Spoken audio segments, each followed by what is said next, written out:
Assalamualaikum warahmatullahi wabarakatuh. Jadi pada kesempatan kali ini saya akan menjelaskan terkait dengan Herpes.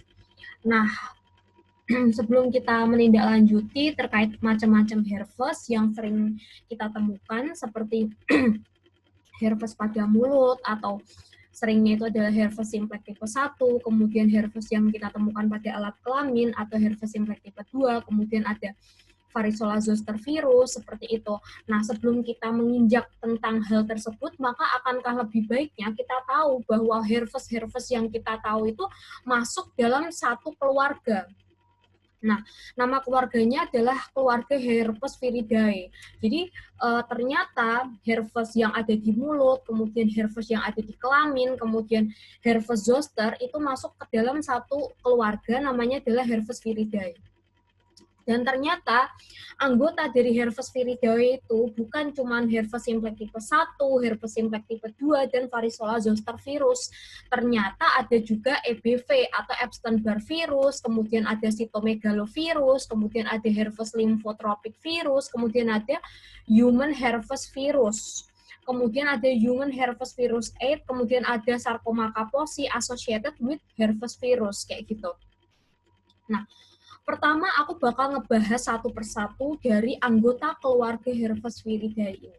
Jadi yang pertama, itu ada herpes simplex 1 atau disebut sebagai HSV1. Dia masuk ke dalam subfamili alpha Herpesviridae.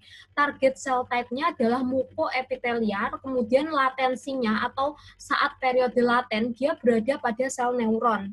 Kemudian transmisinya melalui apa? Transmisinya itu melalui kontak erat atau close kontak. Kemudian nomor 2 ada herpes simplex tipe 2 atau HSV2. Nah, dia di sini masuk ke dalam subfamili alpha Herpesviridae. Target selnya itu, tipe target selnya itu adalah mukoepitelia. Latensinya dia berada pada ganglion, pada neuron, pada sel syaraf. Kemudian transmisinya itu dia melalui kontak erat atau close kontak serta seksual transmisi atau transmisi seksual. Nah, kemudian yang ketiga itu ada varicella zoster virus. Nah, di sini dia subfamilinya itu adalah alpha Herpesviridae. Kemudian target cell type-nya itu adalah mukoepitelia, kemudian dia latensinya berada pada sel syaraf atau neuron. Kemudian transmisinya itu dia melalui kontak erat dan rute respirasi. Gitu. Jadi melalui droplet respirasi itu adalah varicella zoster virus. Jadi di sini untuk HSV tipe 1, 2 serta varicella zoster virus berada dalam satu naungan subfamili yang sama yaitu alpha Herpesviridae. Kemudian target cell type-nya juga sama mukoepitelia dan latensinya berada pada sel syaraf atau neuron. Cuman untuk herpes simplex tipe 1 di sini transmisinya itu hanya kontak erat. Tetapi untuk yang herpes simplex tipe 2 itu dia biasanya seksual, transmisi seksual, gonta-ganti pasangan, dan lain sebagainya. Kemudian untuk varicella zoster virus itu transmisinya melalui rute respirasi atau droplet pernafasan seperti itu. Kemudian nomor 4 itu ada EBV atau Epstein-Barr virus. Di sini subfamilinya adalah gamma Herpesviridae. Target cell type-nya adalah B limfosit epithelia. Kemudian latensinya adalah B limfosit. Transmisinya melalui saliva, melalui air liur. Apa subfamili yang sama dengan EBV? Itu ada human herpes virus 8 atau HHV. 8 atau Kaposi sarcoma associated with herpes virus atau KSHV. Nah, di sini subfamilinya itu adalah gamma herpes virus. Jadi HHV8 itu dia sama seperti Epstein-Barr virus. Nah, kemudian target cell type-nya itu dia di sel endotelial, kemudian untuk latensinya di mana itu dia tidak diketahui, dan transmisinya itu melalui exchange of body fluid, jadi pertukaran cairan di tubuh. Kemudian yang masuk ke subfamili beta Herpesviridae itu ada CMV, Herpes lymphotropic virus, sama HHV7. Nah, di sini saya akan membahas ke cytomegalovirus terlebih dahulu. Jadi cytomegalovirus atau CMV yang masuk ke dalam subfamili beta Herpesviridae itu, target cell type-nya itu adalah epithelia monosit limfosit. Latensinya di mana? Di monosit limfosit dan possibly others ya, kemungkinan yang lain. Kemudian transmisinya ada kontak, erat, blood transfusi, transplantasi kongenital atau diturunkan. Kemudian kalau Herpes lymphotropik, di sini subfamilinya adalah beta Herpesviridae, target cell type-nya adalah T lymphocyte and others, kemudian latensinya adalah T lymphocyte and others, kemudian transmisinya itu kontak dan respiratory route. Kemudian HHV7 di sini beta Herpesviridae, kemudian target cell type-nya adalah T lymphocyte and others, latensinya T lymphocyte and others, kemudian transmisinya belum diketahui ya. Jadi HHV7 ini untuk transmisinya melalui apa itu belum diketahui. Gitu. Oke, jadi yang alfa itu ada herpes simplex 1, 2 zoster. Kemudian yang beta ada CMV, kemudian herpes lymphotropik sama 7. Kalau yang gamma itu ada EBV sama HHV 8. Nah, gitu. Sekarang kita membahas etiologi. Transmission and protection. Herpes simplex virus 2 or HSV2 is a leading cause of sexually transmitted infections with recurring manifestation throughout the lifetime of infected hosts. Currently, no effective vaccines or prophylactics exist that provide complete protection or immune from the virus, which is endemic throughout the world. Jadi gini, herpes simplex virus 2 itu penyebabnya apa ya? Kebanyakan itu seksual transmisi atau kebanyakan itu adalah transmisi seksual.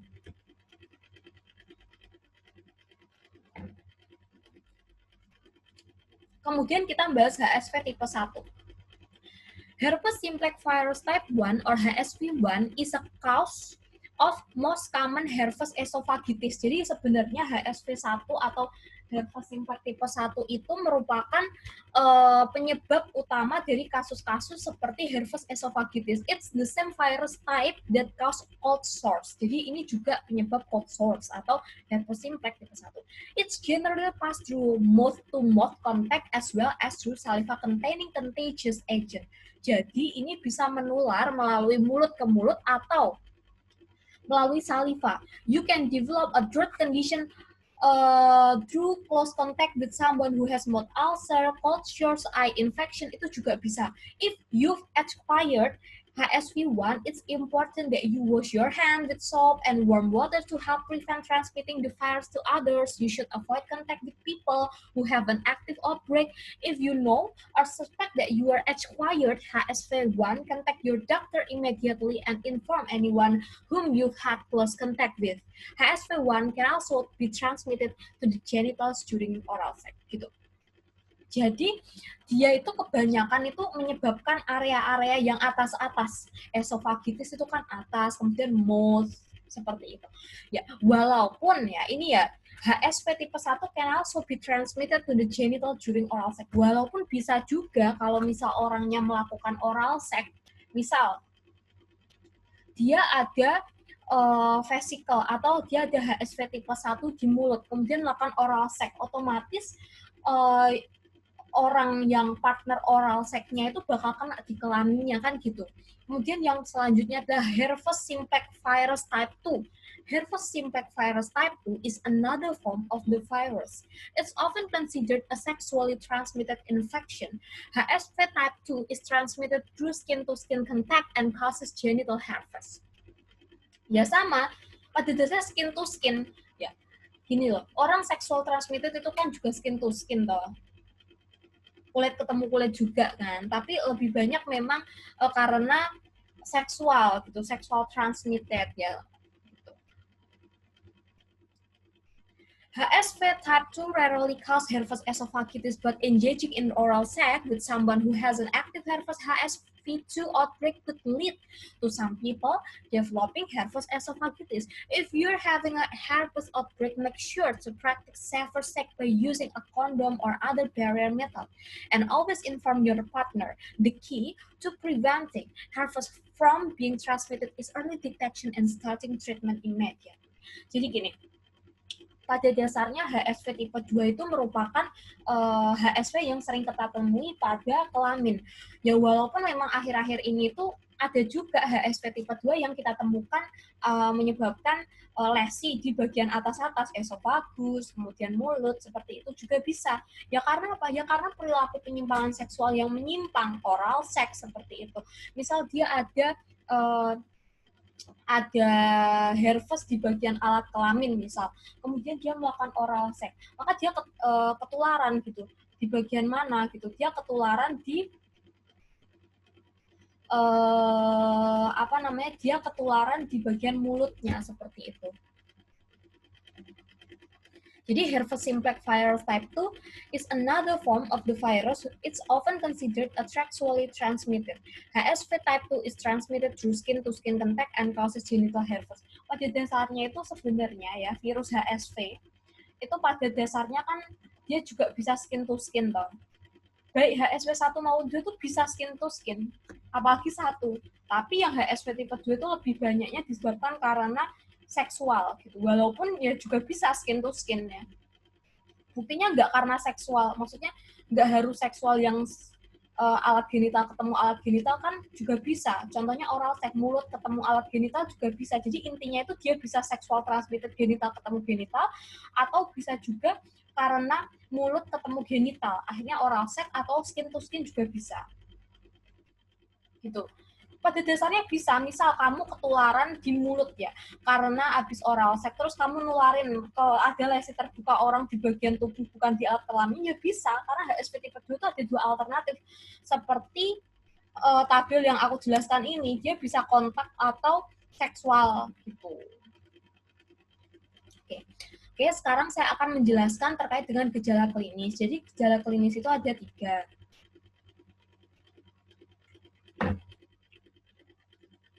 Yang pertama itu ada infeksi primer, kedua ada infeksi laten, kemudian ada infeksi rekuren. Pertama ada infeksi laten. Jadi tempat predileksi virus herpes simplex tipe 1 itu di daerah pinggang ke atas ya, terutama di daerah mulut dan hidung. Biasanya dimulai pada usia anak-anak. Inokulasi dapat terjadi secara kebetulan, misal kontak kulit dengan perawat, dokter gigi, atau pada orang yang sering menggigit jari atau herpetic with flow. Virus ini juga sebagai penyebab herpes encephalitis. Infeksi primer oleh virus herpes simplex tipe 2 itu mempunyai tempat predileksi di daerah pinggang ke bawah, terutama di daerah genital, juga dapat menyebabkan herpes meningitis dan infeksi neonatus. Daerah predileksi ini sering kacau karena adanya cara hubungan seksual seperti orogenital, sehingga herpes yang terpapar di daerah genital kadang disebabkan oleh virus herpes simplex tipe 1, sedangkan di daerah mulut dan rongga mulut dapat disebabkan oleh virus herpes simplex tipe 2.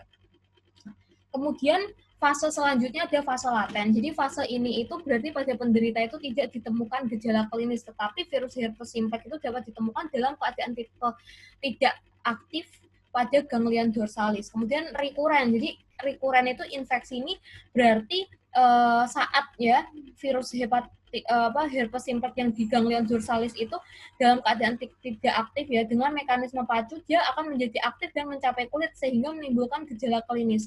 Mekanisme pacu ini dapat berupa trauma fisik, contohnya demam, infeksi, kurang tidur, hubungan seksual, dan sebagainya. Kemudian trauma psikis atau gangguan emosi, menstruasi, atau karena makanan minuman tertentu. Gitu.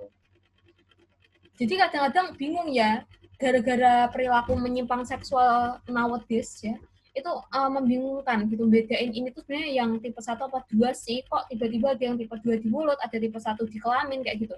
Nah ini berdasarkan jurnal yang saya temukan ternyata ada gitu, cara membedakan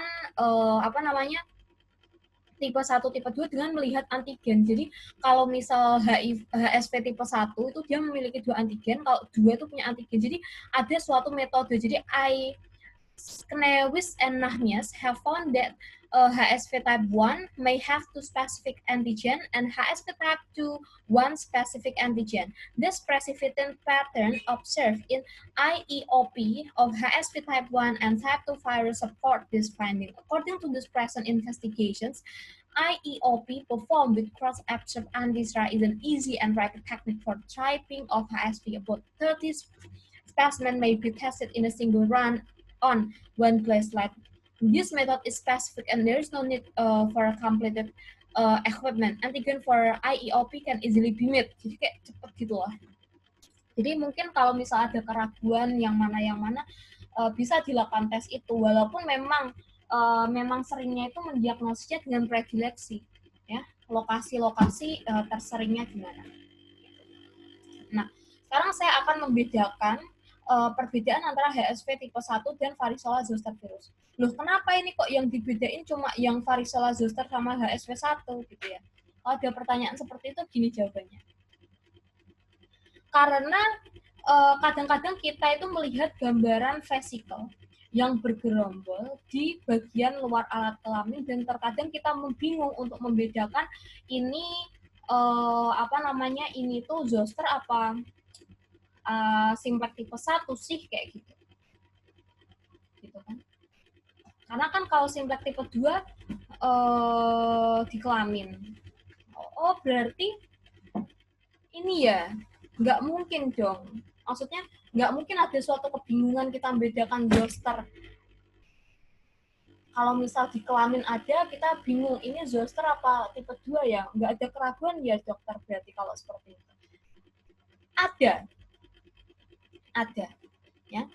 Ada suatu kasus kita temukan, ya, di suatu negara itu umur 79 tahun, kita temukan seseorang dengan varicella zoster di kelamin. Pertama kita ngira apa? Ya herpes simplex tipe 2 gitu ya. Tapi ternyata setelah tes menggunakan imunoglobulin G1-AM ternyata positif untuk zoster. Jadi gitu. Jadi kalau ditanya kok ya dibandingkan tipe 1 sama zoster, yang tipe 2 sama zoster emang jarang ya dibingungkan. Jawabannya jarang. Walaupun ada gitu loh. Ya nanti kalau seperti itu ya nantilah ke spesialis kulit kelamin lah ya. Bukan kompetensi saya sebagai dokter umum. Karena seringnya itu jarang. Seringnya kalau misal di kelamin ya tipe 2, walaupun memang ada setelah dites menggunakan imunoglobulin. Gitu. Jadi that's why di sini saya cuma memampangkan yang tipe 1 sama zoster gitu. Walaupun kalau ditanya kenapa yang di distinguish atau maksudnya yang dibedakan kok cuma yang tipe 1 sama zoster, berarti kalau misal tipe 2 ini ya dokter, kalau tipe 2 itu udah jelas ya, oh ini di kelamin tipe 2, saya pasti tipe 2 kayak gitu.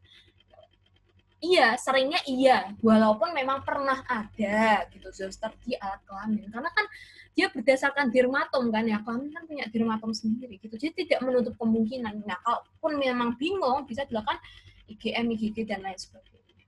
Tapi kan kita sebagai GP, General Practitioner, pertama kita melihat tembakan-tembakan yang mudah dulu gitu. Nanti kalau kita ya kan karena predileksi ya, kalau misal salah ya nanti pas di SPKK dilakukan lah tes IgM IgG.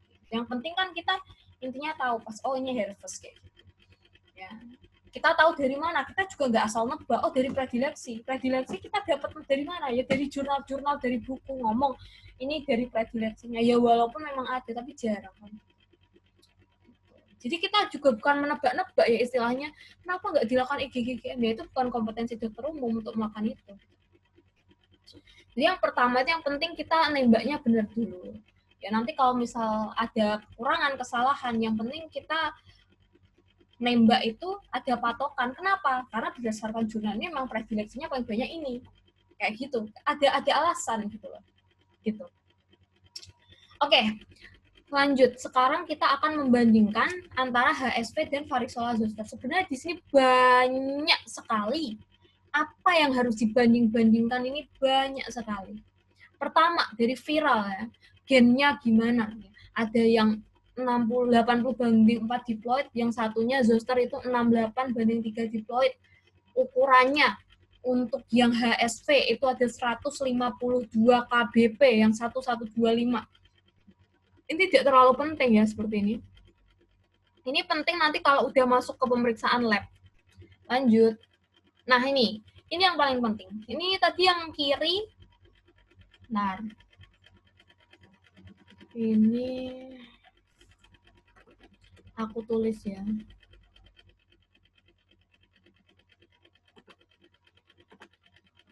Ini simplex. Ini zoster.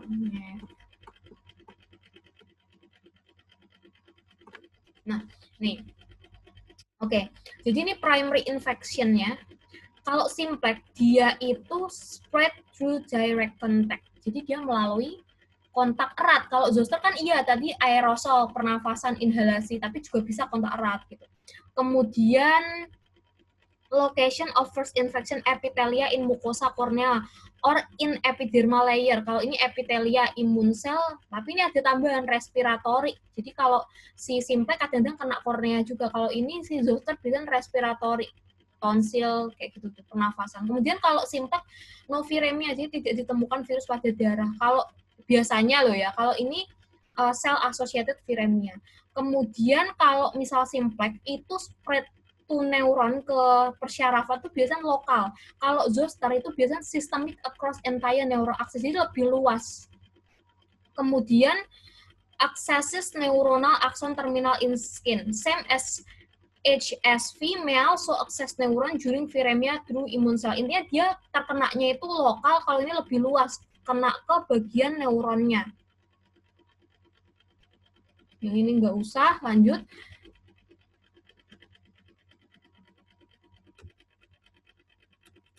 Oh, selanjutnya. Nah ini, location latensinya, dia biasanya di sensori ganglia untuk yang simplex, especially trigeminal ganglia. Tapi kalau zoster itu biasanya dia di sebagian besar ganglia, bukan cuma ganglia sensori. Bukan sensori ganglia, tapi most sensory and autonomic ganglia. Kayak inilah, pokoknya kalau yang si simplex, dia itu kenanya ganglion sensorik yang biasanya trigeminal. Kalau si zoster tuh most ya, atau sebagian besar kayak gitu. Kemudian juga dia distributed across entire neuroaxis, dia lebih besar. Seperti itu. Kemudian lagi, ini kalau simplex, ini dia biasanya reaktivasinya lebih frekuen. Jadi misal kamu pernah mengalami simplex sekarang, nanti beberapa tahun lagi muncul lagi. Nah ini biasanya reaktivasinya itu biasanya itu mungkin sekali lah, atau bahkan nggak pernah kayak gitu. Kemudian kalau ini nanti muncul lagi. Nah, ini reactivation atau reactivated disease usually never or once. Kemudian insidensinya itu turun berdasarkan age. Kalau ini itu insidensinya naik berdasarkan usia. Maksudnya gimana kayak gitu. Jadi kalau simplex itu kan sering ya kedapatan di anak-anak. Jadi insidensinya itu kebanyakan di anak kecil. Jadi semakin bertambahnya usia, kita temukan insidensi dari penyakit herpes simplex ini semakin turun karena semakin naik usia tuh insidensinya semakin turun. Tapi kalau ini kita temukan pada orang dengan umur yang kalau misal kita berikan ranking, oh misal di umur 5 tahun tuh ternyata cuma 2 orang, umur 10 tahun oh ternyata kok 10. Jadi insidensinya naik berdasarkan umurnya gitu loh. Ini maksudnya kenaikan di sini ke insidensinya kebanyakan ditemukan di umur berapa kayak gitu loh.